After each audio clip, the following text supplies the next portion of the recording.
Welcome to the Whitetail Legacy Podcast. Tomorrow is opening day. This morning, didn't have a great hunt. Deer didn't move like usual. We just got set up in the middle of this bedding thicket. We've been saving this spot from the rut. I think it's a nice buck.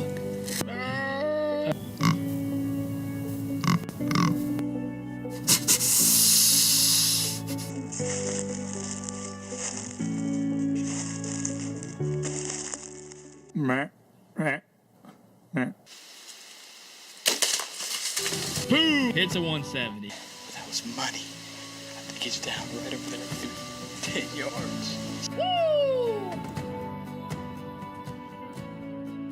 Whitetail Legacy Podcast, bringing you back to the hunt and leaving a legacy. Baller rut. Woo! There you go. Coming at you hard right off the burner. We're jacked. Everybody else out there jacked, getting close, man. Season's coming. It's rolling in. Everybody's realizing that they're not ready yet. There's a bunch of shit that they've still got to do. If you're like me and homie, we're like, man, we got to do this yet. We got to do this. But shit's rolling in. We're finally getting our gear set up, getting good trail cam pics.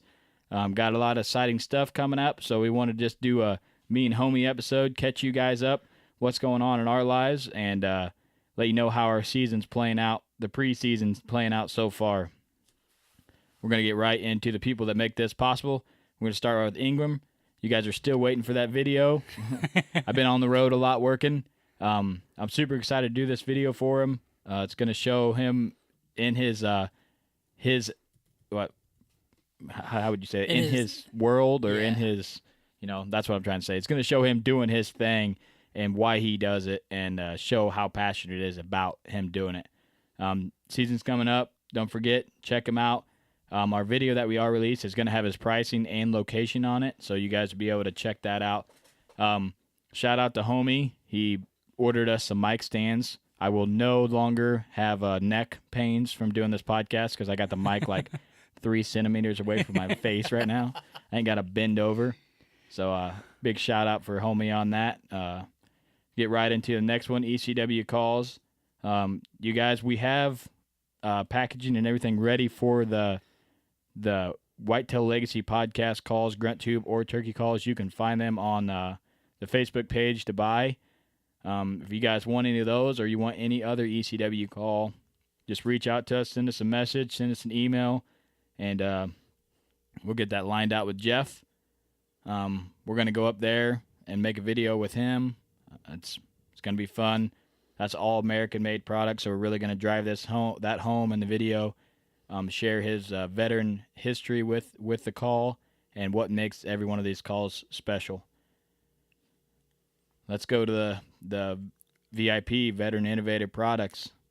You guys have probably seen the video that we got coming out. We just filmed a couple random guys at Walmart buying some veterans. Took a long time to get the actor money paid up to get this video done. Cost me like 6 cases of Busch Light. I don't know if you guys know how much money that is, but that's a lot. So the actor in this video works for beer only. So we couldn't. I was trying to slide in all kinds of deals, Slim Jims, nothing was working. Busch Light only. So we got that out there. Hope you guys enjoyed it. We had a lot of fun doing it. Kind of shows our personalities a little better than just our voices. You can actually see us in real life. You can see me in slow motion running. If you guys would like to see that. Is that what you're doing? You're running right there? Yeah, that was. Okay, all right. That's a slow motion run. It was actually not slow motion, but I'm just saying it was slow motion, so people think I'm really fast, man. That's a marketing tool. We're super stoked. I bought another pack of VIPs from Walmart. I'm ready to send them. Ready to hear the national anthem. And we got some big boys to send them into, and we got a ton of does. I'm gonna go on doe patrol this year pretty hard. I got a lot of people asking me to shoot does for them, so I'm super excited about that. Hopefully bringing you a lot of doe kill shots on film. See some Luminox flying and see some veterans punching the pump station. We're going to get right in and tell you our VIP veteran broadhead shout out. This is from the post on Facebook. So there's two ways you guys can share a VIP shout out. You can do the post on Facebook that's pinned on our page, or you can go to the website and and hit it right there. So homie's going to share the VIP veteran shout out because you guys are already tired of listening to my voice. And I need a drink. It's your beautiful voice, though. I need a drink. This week on the VIP Veteran Broadhead shout out, we have Sean Mulholland. That's it. And that's it. Yeah. We appreciate for your service, Sean. He didn't share any more than that.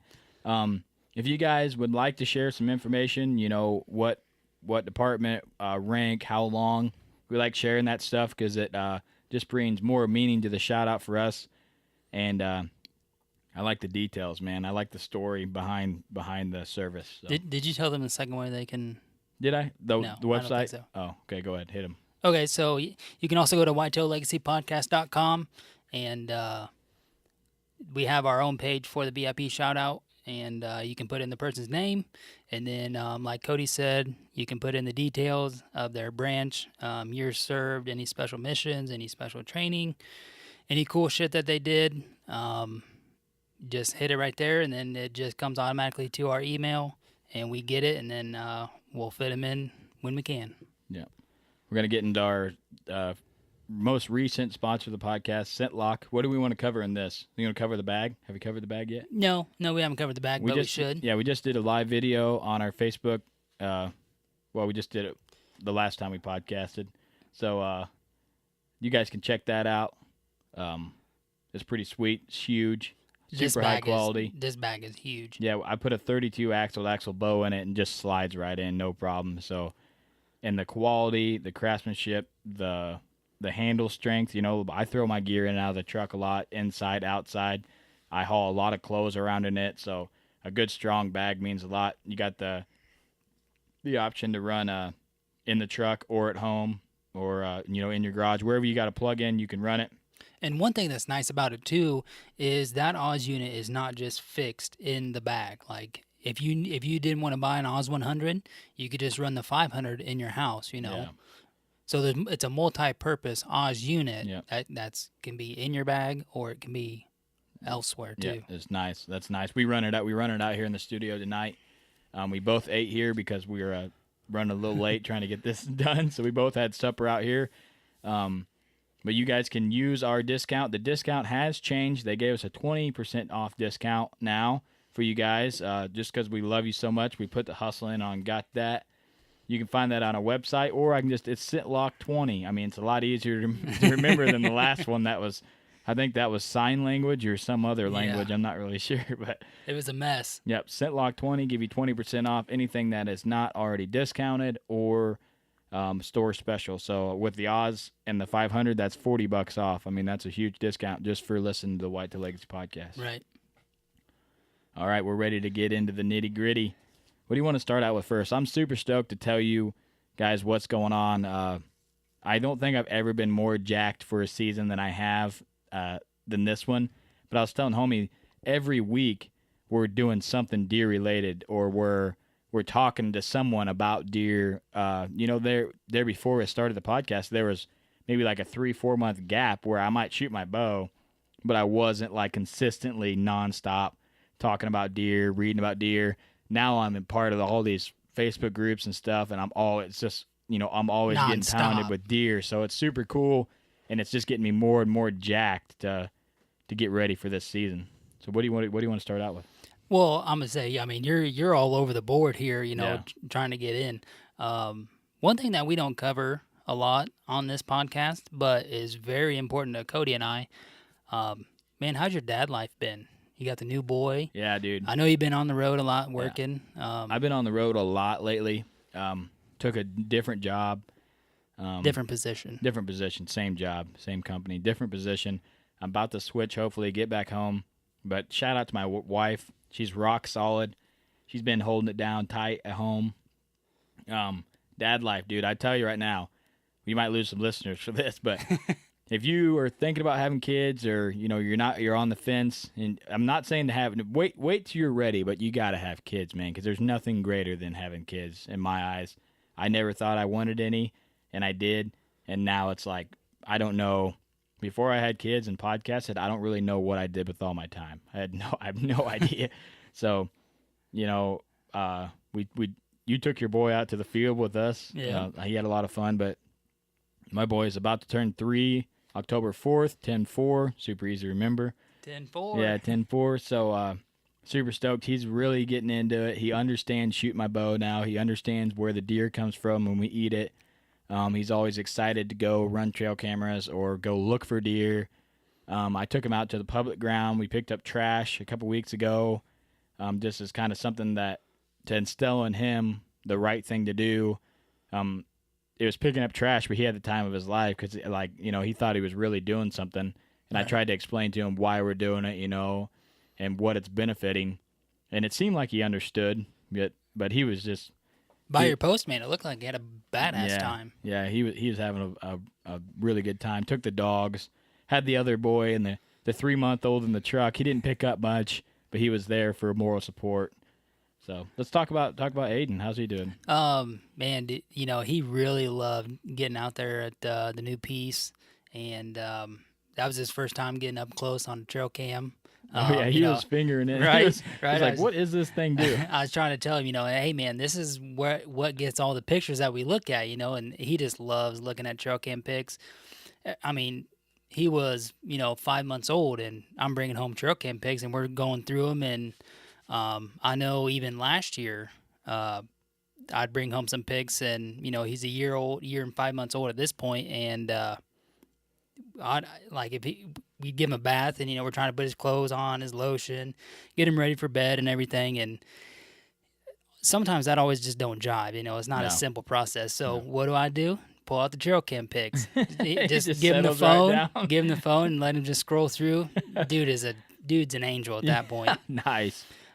Secret Whitetail Legacy dad tip. Just put all your trail cam pics, one phone, give them to your kid, golden. Yep. Everything with the kid on the way. Everything's going good so far. Did the anatomy scan. Got to see him again. Heartbeat's good. Wife had the glucose test. That come back really good. So everything's looking good there. Just ready to get that thing out in November, huh? I know. Middle of November. Yeah. Hopefully, I'm gonna just shoot a giant. Homie's gonna be at the hospital. I know. That's how it's gonna happen. The one time too. I need him to film, he's gonna be in the hospital. Yeah. Or I'm not gonna be able to get to the after party. Yeah. There's gonna be an after party. Yeah. There's always an after party. That's the beauty of shooting deer. So since you brought up the new piece, that's something I want to cover in this. We got a new piece. I've been trying to get on this piece for 5 years, guys. It's not a huge piece. Always been super nice to the guy, but every year I just ask him, what do you think about me hunting your piece again this year?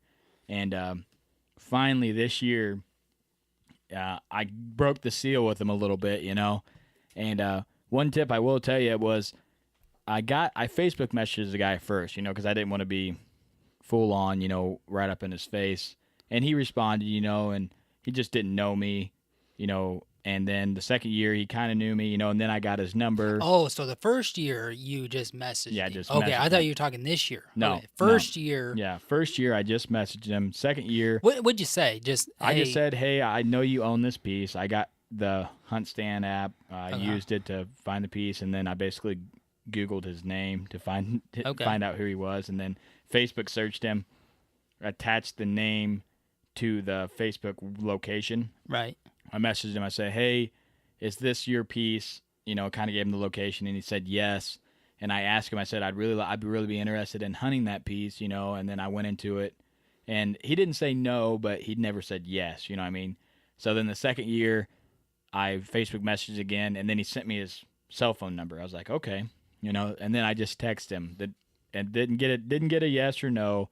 Third year, messaged him, nothing. Fourth year, messaged him. He got back with me, said that he might have someone else hunting it. He's not really sure. Fifth year comes around, and I just called the guy. Just straight up called him on the phone, and I talked to him, right there, back and forth. And then he basically said, maybe. He said, maybe. Let's talk about, the situation. And I was ready to pay for at least for this piece. I'd wanted to hunt it from a long time. I really don't have info that there's, big deer there, but it's set up to where it's just an absolute perfect bedding sanctuary for does and a lot of good food around the area, water, everything that they need, and it's in a perfect little pinch for the rut. So I knew it was going to be a good area, good spot. So I just kept after him. And then he basically said, I want you to do some work, and then I will let you hunt the place. So I did some work. Well, what'd you just do? I just turned you up a little bit. It just don't look very big on there. It's loud now. All right. Messing with the soundboard. There you go. That sounds better. That's good. All right, yeah. So anyways, back to it. So he said, I want you to do some work to the property. And I said, okay, I'm more than welcome to do that, you know. And he wanted us to mow some trails to get ready to burn it because there's a lot of CRP on it, to burn it next spring. I said, that is no problem. We went out there, we mowed it, we got it done. He's already grateful for me doing that. But that just shows you 5 years of asking a guy to hunt somewhere and, you know, never really hounding him, but just letting him know that you want to hunt it, you know. I mean, because if I was a landowner and somebody just kept hounding me, and I just get to the point like, dude, you know, come on. But I think the way you did it was really good. Let the guy know you're interested, and you know that you would do everything just like if it was your piece, you know, take care of it and stuff. So I really feel like, you know, you were aggressive, but you were subtle and you were real. You know? Yeah. It wasn't like, I mean, I'd message him one time a year. He would hear from me one time a year and say, hey, is there anybody hunting your piece? I'm still interested in hunting it or leasing it, you know, because it's sad for around here, but that's what it is. You have to lease places to hunt. You know, it's just the situation that we're in with the amount of hunters, the amount of outfitters, and the amount of money that has came into our area to lease ground. So, but happy end of the story. Got the property. We did the work. The guy's thrilled. We're going to be able to burn it for him next spring. Hopefully be able to hunt it this year. I'm naming it Boonertown. We have no booners confirmed there. But it is named Boonertown because I told homie, I said, we're about to walk into Boonertown when we were hanging stands. And we got a couple sets hung. Got the trail cams out there doing work. We got one really nice buck on cam so far. Nighttime pick. But it's so early in velvet, it's hard to tell. Ton of does. We actually hanging the stand and had a fawn walk in on us while we were hanging the stand. We're just sitting there chilling, like getting in the landscape, you know. And we're like, oh, hey, man, you know, what if it just a stud just comes this way? And then Cody's like, oh, hey, man, there's a deer out there. I was like, what? And there's this little, I don't even think it's a down tree. It's just a weird grown tree that kind of just comes out in the field there. Or the, what do we call it? That's low. It's low growth CRP with wildflowers. All right, so we'll just say it comes out in the wildflowers, growing all weird, and sure shit, there was a fawn. Yeah. So Mama wasn't far. Must have been bedded right there close in the grass, and we've been hanging stands and banging stuff, and she cruised right out there. So our official first set in the property hanging stands, we've seen a deer. So homie can't say that's a bad piece because we're 1 for 1 right now on seeing deer. So that just goes to show, guys, if you got that piece that you want to hunt and you've been trying to get on for a long time and you haven't been able to, don't give up on it. Don't hound the guy. Don't super pressure him, but just let him know that you're still there. You know, just because he said no one year, the next year he might need a little money, a little help paying for that property tax, or he might have a guy that wants to get off the property, you know, and it's open, or like this guy, he wants a doe from us. I mean, that's more than capable to do. The guy lives about 5 hours away from the property. He's not able to hunt anymore. Where he lives now, he owns no land. So he said, hey, if you guys are able, you know, I'd like a doe off. I said, that is no problem. Homie will get it. I'd love to do it. Yeah. So, yeah, that's one thing we want to put out in this episode. We got new ground, so it's all the new experiences.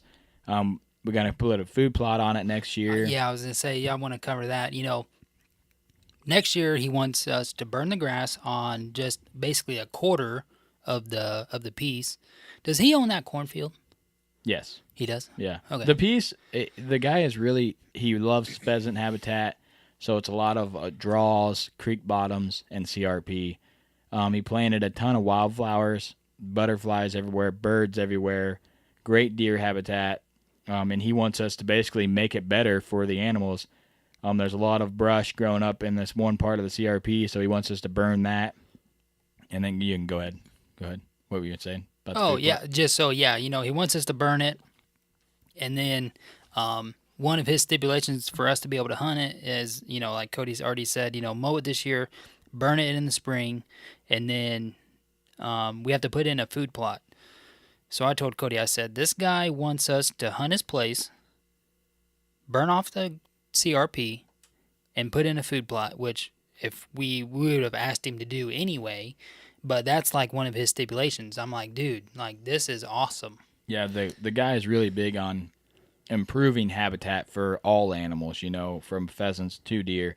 And the food plot is for late season browse for pheasants and birds, basically. So we're going to do beans where it'll be above the snow. Birds and pheasants can get to it, but it's obviously going to help the deer, come in their late season. It's going to be about an acre of beans and probably about a half acre of sunflowers. I think we decided on doing on the east side of it, kind of as a barrier screen, plus more food for birds, deer.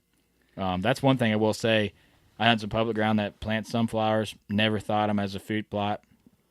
Got video of giant bucks out in the daylight munching on sunflowers. Dude, So, I think them beans, early season, which, we're in right now, and I think it's really going to help there. And then, like you said, the late season, but we're both thinking during the rut, it's going to be prime time anyway, regardless if there's beans there or not, just the way that the land's laid out. there's just so many does already on that small piece from the trail cam pics we got, that the bucks are going to be cruising there, and it's a spot that hasn't been hunted in a long time in the area.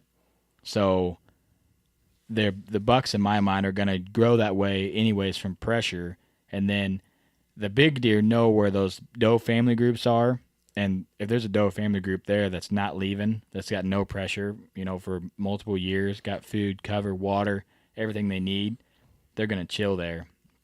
And the big boys are going to roll in during the rut and breed them right there. And I bet you they never leave that piece. And then when they're done, they roll out. So as far as now, like I said, we got one really nice buck on trail cam on that piece.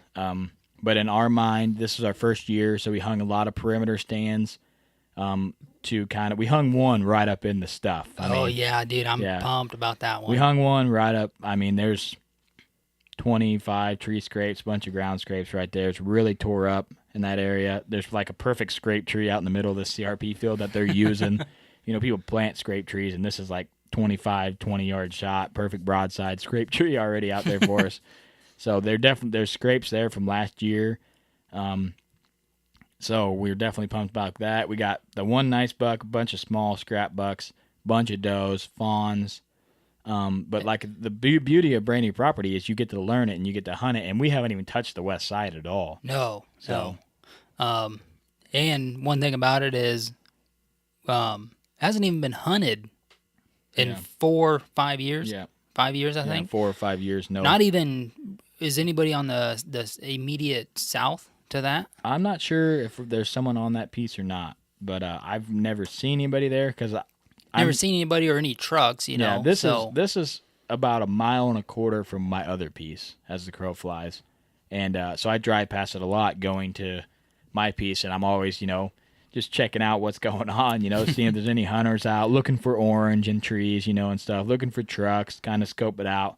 And I never seen anything there. And then it was confirmed when I talked to the guy, and he said, yeah, no one's been on it for 4 or 5 years. So. I would say, because if you seen like 6 trucks around this, you'd have been like, oh, well, hell yeah, somebody's on it. Yeah. So I knew there was no one on it. And like I said, if you approach it right, you talk to them respectfully, you don't hound them year after year, they're like, okay, this guy, he's a serious, they kind of get to know you a little bit better. They know that I'm not just trying to go in there and shoot a bunch of deer and tear the property up. And then once we've already noticed it, in his eyes, it's more of what will we do and what will we say we do and then what will we actually do. You know what I mean? Because there's a lot of people, oh, yeah, I'll do that, never go through with it, then, it doesn't work out. So I've heard that multiple properties. He didn't give us a deadline to mow, but we went ahead and knocked it out right away, and I think that just shows, we're serious. Yeah. And We're whatever he wants us to do, we'll do. Yeah, well, thankful to be on it because a guy Yeah. like us, we can't afford to hunt 6 pieces and have to pay for every one. Yeah, Like, and there's no then, way. And then we don't know enough people to be able to have that many pieces to go on. So Yeah, and then it's not that big of a piece. You can't bring on 5 guys. Yeah. It's just going to be pretty much you and I. yeah, I mean, but we're super stoked to hunt it. We'll keep you guys updated on what bucks come in, And- how the hunts go on it. before you move off that, your buddy, Nick, Yeah, has seen 2 giants yeah. real close to that. Yeah, my buddy Nick, who actually lives directly on the piece that I hunt already, he lives like 1.25 miles from it, and he drives that road to work every day. Because I was thinking, I was like, how the hell is Nick seeing all these giants Yeah, by this piece? But I was like, well, the road goes yeah, right by this piece, and he lives on that road. yeah. So he's driving that road every day. He drives like a gravel road to get to the paved road, Right. 167, then goes into Galesburg to work there. So he's driving it every day, and he's seen one absolute giant. Triple Maine bean buck, and then one really nice buck. So we haven't got the Triple Maine bean buck on camera, but we're hoping he's bedded out in some cornfield or somewhere, and when they get that all picked, he push it in, because there's a ton of crops around this piece. Just Yeah. insane. I mean, just surrounded by standing corn. So that's going to make a huge factor in how we hunt it. But the way we got it set up, got perfect access to our stands. We got perfect access to our trail cams. We're trying to go zero pressure unless we're in there to do something that the landowner wants us like mow. Yep. So, I mean, we can check that one trail camera in 15, 20 seconds. You Right. know, I mean, it's right Yeah. by the road. Not getting a lot of action there, but when you got a brand new piece, you got to kind of feel it out. We're getting a lot of does on that cam, small Yeah. bucks. If I don't know how we're gonna hunt the northeast or the northwest side. Yeah. This year, I think next year we'll be able to get a gameplay. What we need is one of them raptor blinds. Yeah, we is need a what raptor need. blind. Shout out to Raptor blinds. If you Yeah. guys ain't checked those out, we need one of those. We just need to really get our funds together and go buy one. Because that's going to be up there on the northwest is where we're going to have the bean food plot. Yeah, the bean And- food plot's going to be completely surrounded by cedars, pine, blue spruces. They're all about 15 foot. Cannot see through them. I mean, they've grown together. Perfect bedding cover. 2 trees wide in some spots. So we get a blind tucked up in there. We got really good access from the opposite side of the road. Got permission to cross that field. So it's a foolproof set on a south wind, which we get a lot during shotgun season for the last few years. It's I been don't know. warm. I don't know. So we're trying to figure it out.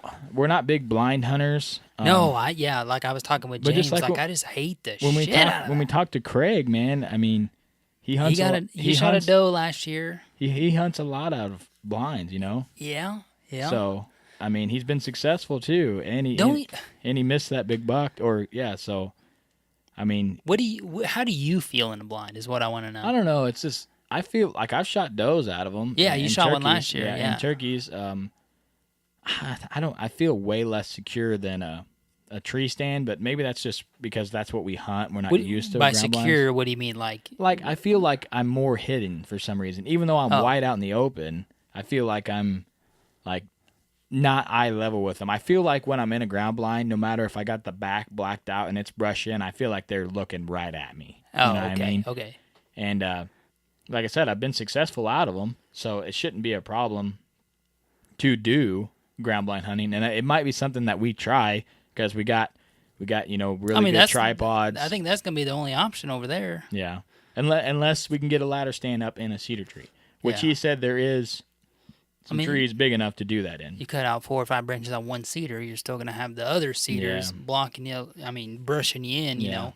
But man, did I just hate hunting from a ground We need to blind. have someone on here that's just strictly ground blind, successful hunter, Right. and really get his take on it. 'Cause- I just don't think I can hear. That's my problem. Is I Yeah. can't hear. You and know. then your vision. Is, Then I'm in there like a damn boxer, bouncing around trying to see everything. if you're in like because a I can't raptor hear. blind, you had the 360 view, you were elevated. That would Then be I a wouldn't- huge difference, that- other than being on the ground. Yeah. In a like a pop up blind like we're talking about. Right.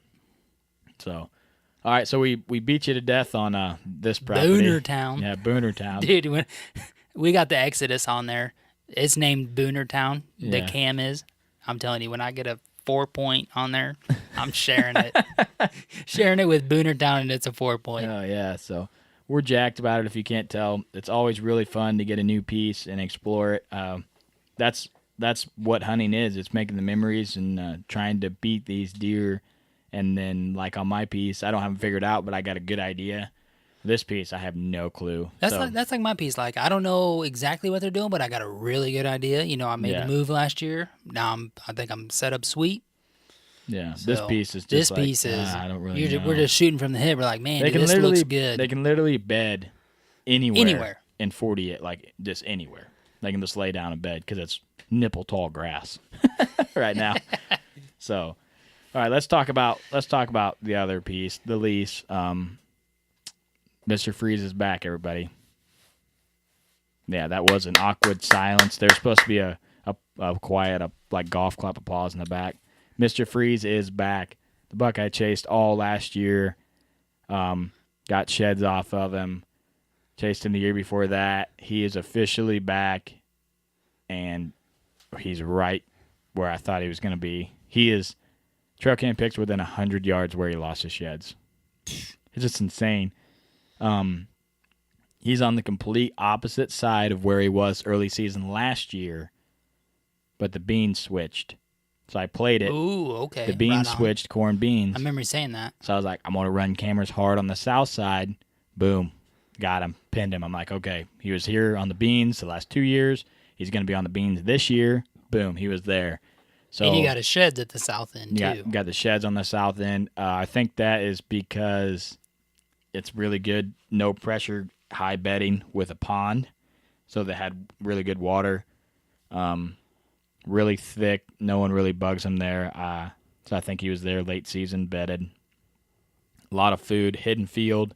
The farmer has an old style combine, drops a lot of corn. That hidden field, man, I did not know about that until a little bit ago. Man, that sounds like the ticket. Yeah, he's got a hidden field completely surrounded Too by bad it's not on your piece. real thick hedge. That'd be the spot. Yeah.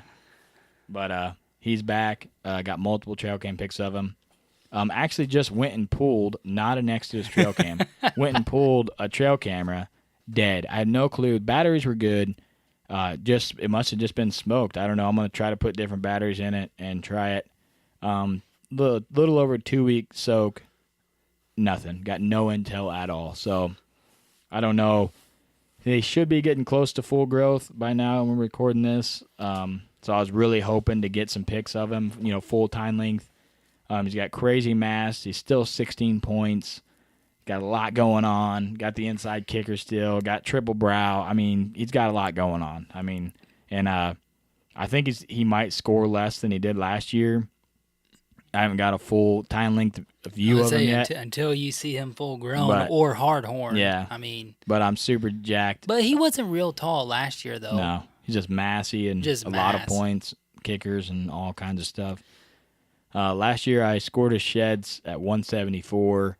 He had a lot of stuff broke off. Two big brows broke off. Both inside kickers. Kickers, probably. We'll just guess them 6. Probably 4 inches on one side, 2 inches on the other side kicker. G4 completely gone. So 10. We'll give him 10 inches. That's pretty safe. That was with a 16-inch spread. I know he's wider than 16 inches. So I'm hoping, he was probably in the mid-high 180s last year, so we'll see what he is this year. Super jacked to be chasing him. Lots of trail cam pictures of him last year. I passed a ton of deer trying to hunt this deer. Hunted him all the way up to the last. My trail cam pictures really fired up middle December, late December. That's because he's up on Boonertown running around. You didn't even know it. Yeah, just hunted hard for him all the way to the last day. Putting long sets in, freezing my butt off. Finally named him Mr. Freeze because I froze my butt off for this deer. I'm at the stage right now where I cannot pass a 150s with a bow, high 140s. So the first 140s, 150s I see with a bow is getting a veteran. And then after that, I think I'm going to hold out for Mr. Freeze or Sidekick. All right, well, I'll take another 140. Yeah, so I got Sidekick back. Big 8 that I had last year has a kicker brow that kicks sideways. Got split twos on both sides now.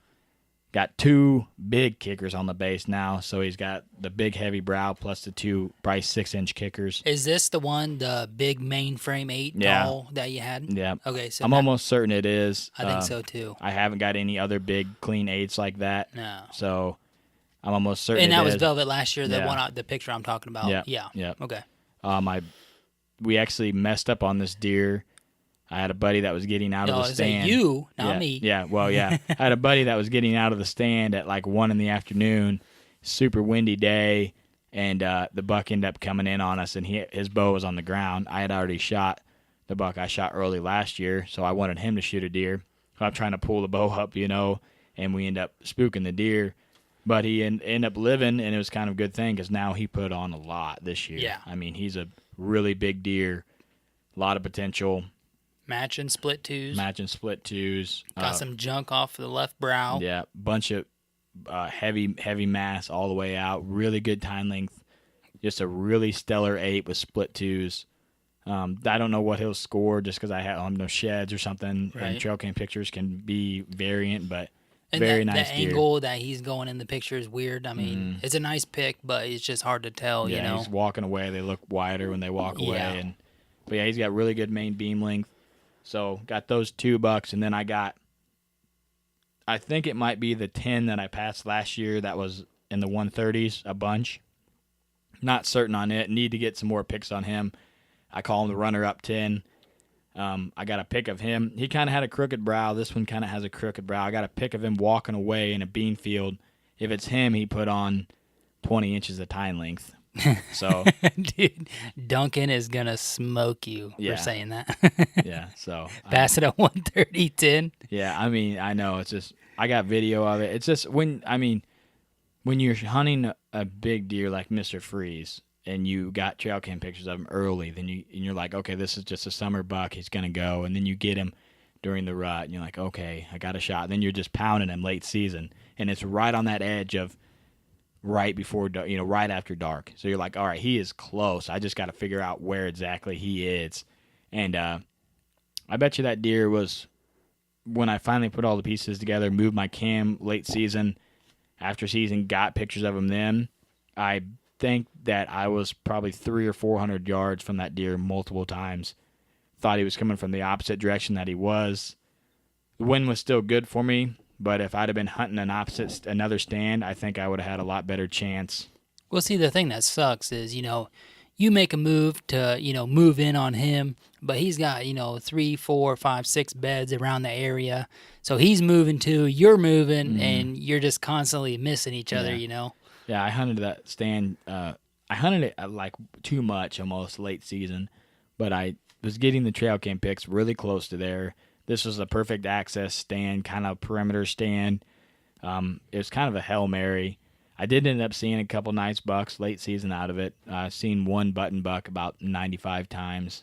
Seen the 7-pointer, that wide 7, a bunch of times. So I had good hunts, but just it's different when like early season I'm in there for, a 140 to 150, whatever comes in. That's where I'm at. People might not like that, If it's a mature 120, I'm probably gonna shoot it if I know I have history with it. Yeah, if it's a 5-year-old 120, I mean, like that's all he gonna be. Last year mine was 138 inches. I knew the buck was super mature. I knew he wasn't gonna score very high, but I went in there, hunting that particular deer. I was like, if this one comes by, I'm gonna do it. I'll have more intel. Got 2 trail cams that I haven't pulled yet, so I don't know what's on those. They've been soaking. Grass. Yeah, a lot of pictures of grass probably and tree limbs. But those have been soaking, so I'll have a lot more intel to go off of. But this is the fun part of hunting for me, like the month coming up when you're really stacking up your bucks, making a hit list, deciding what you want to do. Are you going to pass deer to shoot this possible deer? And I'm super blessed to have a property to be able to do that on, which a lot of people might not have. But, that's how I hunt. Beauty of, like we say all the time, everybody can hunt their own way. There's nothing wrong with shooting small bucks if you want to shoot small bucks. There's nothing wrong blasting does if you want to blast does. I hunt a little different than homie hunts. If homie sees 2 150s in a year, he's gonna blast them. If I shoot one, I always wait, man. And and I'm not upset that I do because Well, I mean, if I see two 150s, I'm probably gonna shoot them both. But just like you, I mean, you got a 180 running around there, and you've had a couple of them. You shot and lost one. But last year, I mean, you go out and you shoot a 5-6.5-year-old buck. I mean, the next encounter with a buck would have to be pretty cool. Yeah. But then it would also depend on how regular you were seeing Mr. Freeze. I mean, I know he kind of disappeared there for the month of October.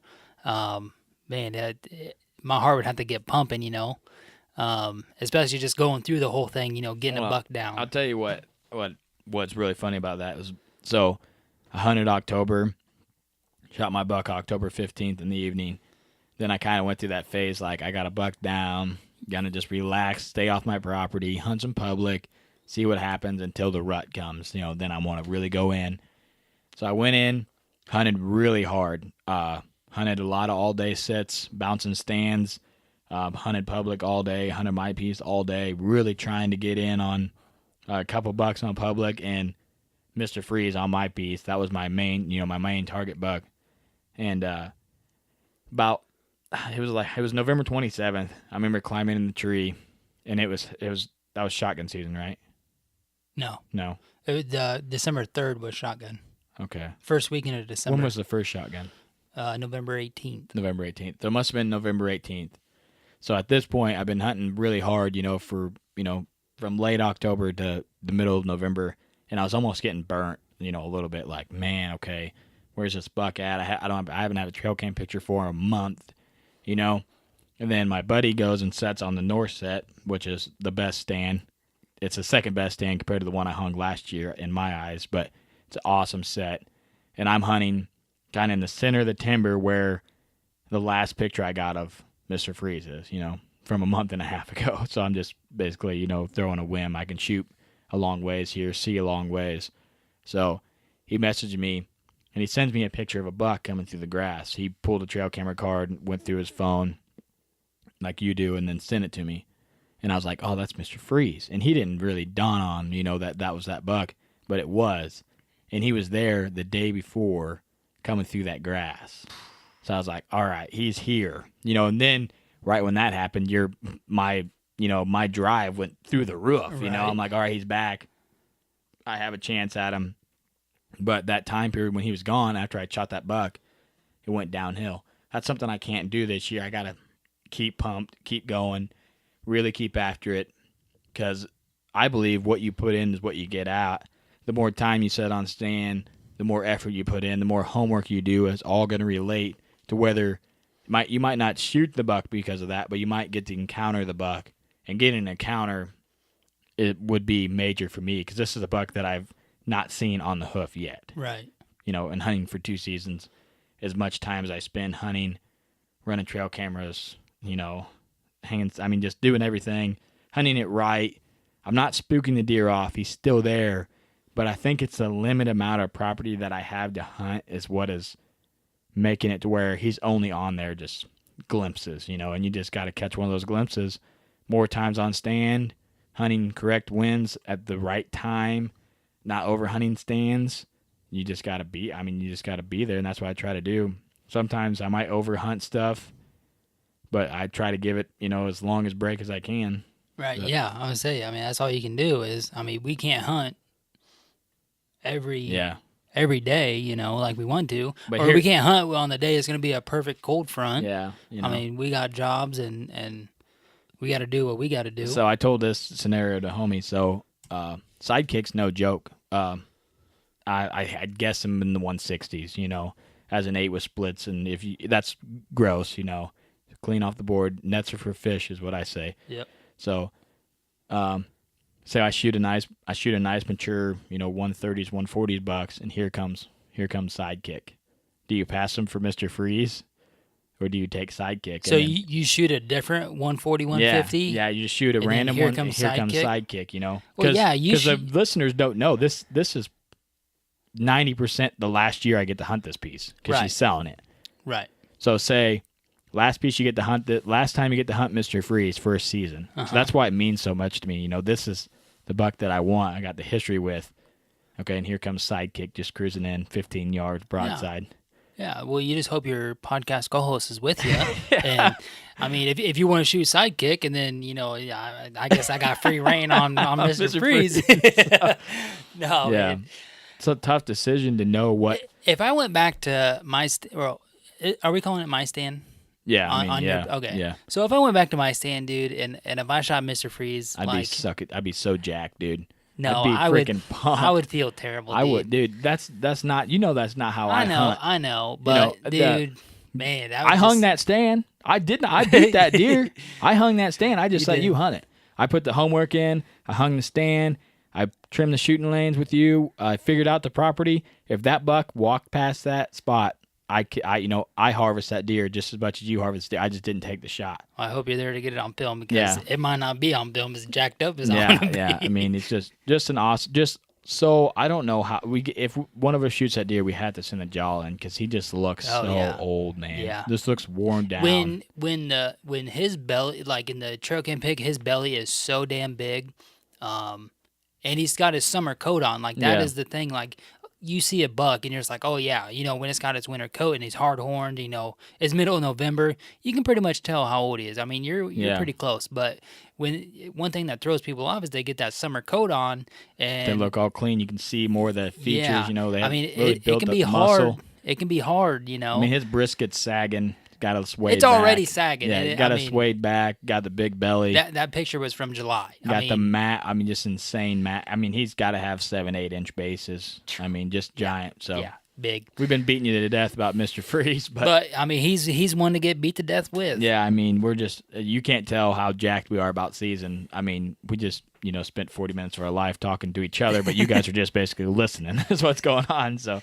and we're probably not going to shoot him. Yeah, no, that's the beauty of it. Probably won't ever see the deer. Nope.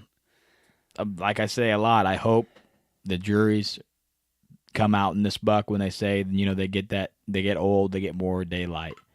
So more daylight, and his home range hopefully shrinks. Yeah. Hopefully he's on your piece a lot more. He's 100 yards from where he dropped his sheds. I mean, so he hasn't moved, since February. Yeah, that's what made me say that. Hopefully his home range is going to shrink this year. Hopefully, me safe. Not seeing this buck, he's not got that. pressuring him. He's got that hidden field on that south piece of you. He can come through. He can hit that cornfield. Yeah. I mean, he's got a lot of options, and he's got that draw right there behind Nick's house that he could be using. Yeah. The one thing I got is a ton of does. So and you got tons of does. So hopefully he just cruises right up in there and nuzzles up with a nice, beautiful doe. And I slip in there and shoot him by the old walnut tree. Oh my God! Are you gonna shoot a doe off early this year? Man, I don't know. I was talking about that a couple episodes ago, where I, all that activity on the piece. It depends on what stand I'm in. Okay. It's just, man, I don't know. It's just like I'm still gonna put in snake den tags. I know I can shoot a doe out there. It's more of a drag out. They actually want you to shoot a doe because of population numbers. I feel like I can shoot a doe off Boonertown very easily, and I can drive right in there and get it, unlike my piece where we can't do that. I mean, we can drive some, but not like damn near the whole thing. Yeah. So I think that's a possibility. He wants a doe from us, so I'm going to make that a priority to get a doe kill on film for practice and get a doe killed, young doe for him, take it to Woodhall, get it in the processor, get it going for him. Right on. So that's going to be my number one goal for the year. After that, I still got quite a bit of deer meat, but I'll probably smoke a doe. Oh man, I need like a truckload of deer meat. Take some out of the freezer, I need man. A bunch, man. Yeah. I already robbed you once. You can rob me again. No. That'll just make me want to shoot a doe earlier. So go ahead and take some. No, so. I gotta get a doe. I shot 3 does and a giant buck last year, so I'm pretty stacked in there. Just like Cody said, early. Gonna try to shoot a doe. If it's in the buck nest, it's in the buck nest, I guess. That's pretty much this year's pretty much gonna be my last year on that. It's crazy. We both got that dropped on us, yeah. And luckily we got Boonertown to fall back on as like right. a cushion to make us feel better. cushion, and Because we were almost like, we're just going to go public. Yeah, we were there. right. We were like, man, we put all the work in passing all these deer, finally figuring out these pieces, and then they just, because we don't have money to buy pieces like that. No. Podcast isn't making enough money to buy pieces. I mean, it isn't working out. So we can barely get a case of Bush Light for an episode. yeah. So that's not working out, but we can't afford that. We got families to feed. We got jobs 50, 60 hours a week. I mean, we're just hunting basically, if we're lucky, a 3-day weekend. That's if we take a approved absence. The boss has got to let us off. Yeah. Other than that, we're taking a week of vacation sometime in November. Yeah. I know when I've got mine scheduled back to back, so I'm just gonna be hardcore for 2 straight weeks. Well, I'm planning mine on the weather. I'm gonna save a bunch of days, and I get a really good Friday or Thursday. At like Wednesday, I'm sitting at home. I'm like, oh yeah, I'm using the floater. I got to. Just going Northwest in tomorrow. wind's gonna be crushing. 20 degrees. I'm going in. So, all right. Did we cover the VIP video? We did kind of in the intro. Well, yeah, we brushed on it. I didn't know Yeah. if you wanted to get more into that. It's up to you. What do you want to do? No, my gosh. Bush Light deer steak. Right? I don't know, man. Did you have fun doing that? Oh, yeah. Blast. Yeah. You were zooming. Some people messaged me and said, I seen you filming that in the parking lot. Did they?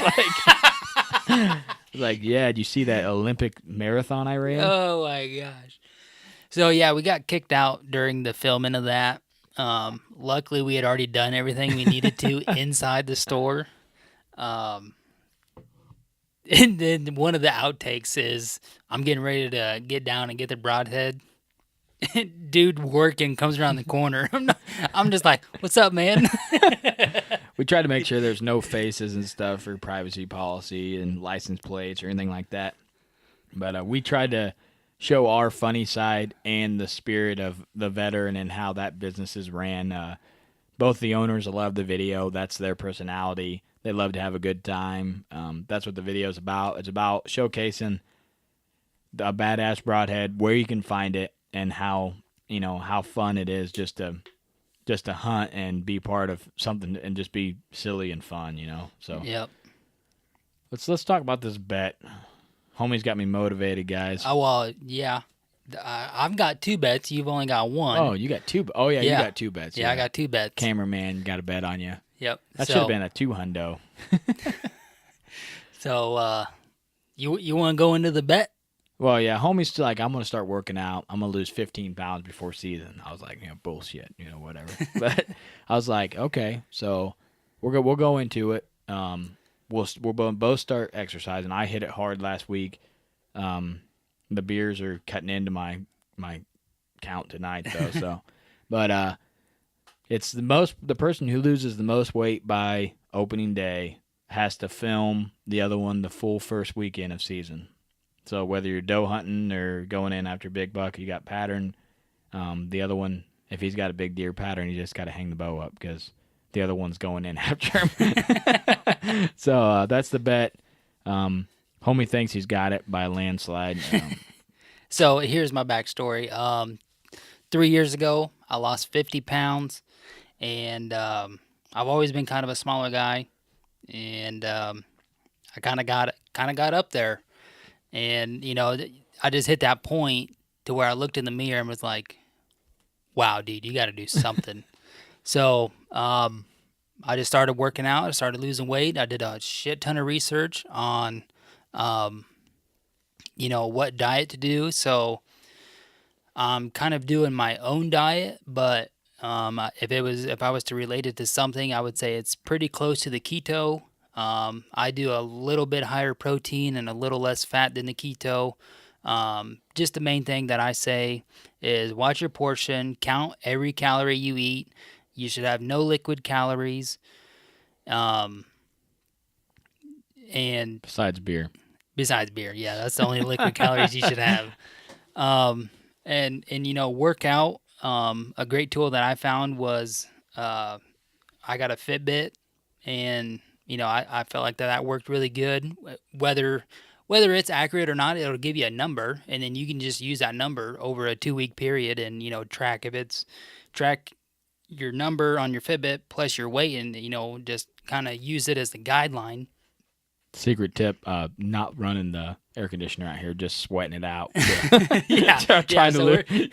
Trying to sweat the beer calories out. So it took me about 9 months to lose 50 pounds, but once I got my diet dialed in, man, you just shoot for a pound a week. I mean, that's obtainable.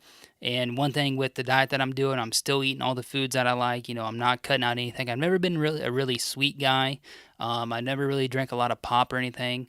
I love water, so I mean, it's kind of easier for me. But it seems like the last 2 years, I've lost working out when the time has changed. So we can put 8 into bed at 8 o'clock. I've basically got an hour and a half, 2 hours before I want to be in bed. And I just go downstairs in the basement, work out for an hour, and nobody's really lost anything, and I've gained a whole bunch. However, when the time changes, now you're the kids up to 9 o'clock. Well, then I'm trying to go to bed, and the wife, she likes to go to bed. She loves her sleep too.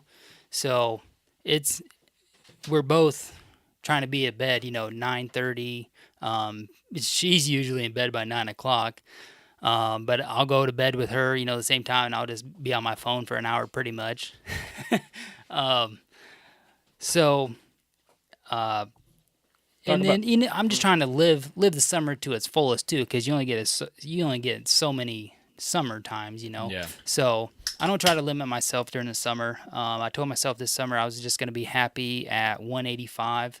And when I'm working out and I'm pretty fit and following my diet, I'll be down to 178. And if I could just stay at 175, I would love that. However, I can't do that unless I really strain myself. Yeah. So when I'm working out and I'm just being me, working out and watching my diet and everything, I'll just chill at like 178. Yeah. However, over this summer, I'm like 188, 190. So I was up to 225. I got down to 175. So last year, when I hit the 185, 187 mark, I kind of hit the brakes, and then it was hunting season. And well, one thing that happened to me is when I went down to Kansas City and missed the whole beginning of October, bucks in daylight on trail cam. Mm-hmm. So I was down there eating like junk, and then come back here, did 2 weeks of vacation to deer hunt, got cold, didn't eat, I lost some weight, so that kind of helped me there. So this year I'm kind of getting ahead of the curve here.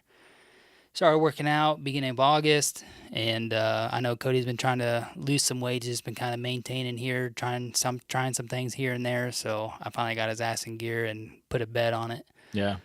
So I'm gonna win. So I'll be shooting the first doe about October 4th, and you guys can probably watch that on film because Cody's gonna do a badass job. I took a video. I got done working out the other night. I took a video of me just with a dumbbell, just going straight up with it. And I told Cody, I said, this is the only exercise I'm going to do, because after I get my bow pulled up, all I'm going to be doing is just putting this damn camera right up to you above me in the tree, man. Did you get my snap after that? I did. I put a 30-pound dumbbell on my shoulder. I'm just practicing carrying homie all season because they ain't going to shoot shit. See, that's what happens when you go first, because I had a 25er, and then he comes back at me with a 30. So, but I came at him first, but it's just all good and fun, and I know I'm going to win. It's always fun when you get a competition with your buddy. So, well, we hope you guys enjoyed this kind of mishmash episode. Oh, yeah, my second bet is with the beer guy. I got to shoot a 150. If I shoot a 150, he buys me a case of beer. Yeah. If I don't shoot a 150, I'm going to buy him a case of beer. Yeah. So. That's a tough bet. Yeah. You're losing a case of beer. So. Considering 148 and 7/8 is my biggest so far. Yeah. So. Well, we hope you guys enjoyed this random episode. We wanted to get this out. We get a lot of response when we put out the episodes about our life. People like them. I hope this is something that people enjoy. We know a lot of people do, but no air conditioner. Yeah, no, high quality. I mean, mic stands now. My neck's feeling super great. I would say you look like just a boss DJ over there. Yeah, just throwing a sick beat. Got the loop pedal over here going. You got the soundboard right there. Yeah. All right, guys. We love you. Keep hitting that play button. Whitetail Legacy out.